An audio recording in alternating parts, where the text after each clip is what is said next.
Voyons les meilleures options avancées de Focus AI. On va défiler, descendre et activer la première section avancée. D'abord, c'est l'interface qu'on utiliserait normalement, mais il y a des sections intéressantes dans cette interface, importantes à connaître et à comprendre le fonctionnement. Comme par exemple le nombre d'images, c'est très utile car ça permet de générer plusieurs images à la fois. Vous pouvez choisir jusqu'à 32 images à créer d'un coup et laisser la machine les générer toutes en une fois sans avoir à relancer le processus encore et encore.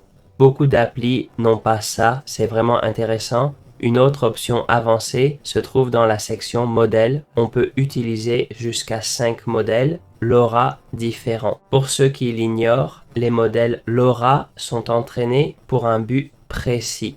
Par exemple, avec votre visage pour comprendre comment créer une image de vous.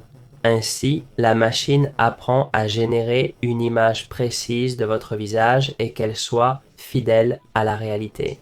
On peut en utiliser jusqu'à 5 mélangés, 5 LoRa's pour différents objectifs. Si on veut une image de notre visage, on utilise 2 LoRa's par exemple, un pour générer des images de studio, l'autre pour notre visage. C'est intéressant pour ceux qui veulent utiliser le programme en mode avancé. Dans la section avancée, on peut activer le mode développeur pour ceux qui comprennent le contrôle et la génération de ces images. On peut changer les modèles utilisés pour créer ces images, notamment cette section de Keras ou le DPM que vous voyez ici. Ce serait comme des formes ou plutôt des chemins pour guider la création de l'image.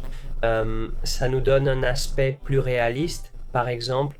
Donc les gens qui connaissent le VAE peuvent aussi l'utiliser. Il y aurait plein d'options pour le contrôle et l'inpainting. Si on passe à l'image d'entrée, on l'active. On a des options avancées comme la variation d'upscale. On peut faire un upscale jusqu'à 2 fois la taille de l'image. C'est utile si vous avez une image à agrandir. On peut aussi faire du image prong pour mélanger des images et mettre un prong pour les fusionner. Par exemple, mettre un visage et générer un corps différent avec, on l'a utilisé dans une vidéo sur la création de personnages par IA. Enfin, j'ai adoré la section Describe.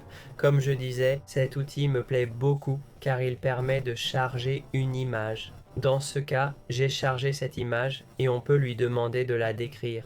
On peut aussi préciser si c'est une photo normale ou un dessin animé et obtenir une description, un prompt pour cette image. Ainsi, on peut utiliser ce prompt pour générer d'autres images similaires. C'est pas mal, mais ça pourrait être mieux. Honnêtement, c'est très basique. Il n'a pas décrit la voiture, son type, si c'est un SUV par exemple. Donc c'est correct, mais cette partie peut être améliorée avec ces options avancées. Vous pouvez créer vos meilleures images.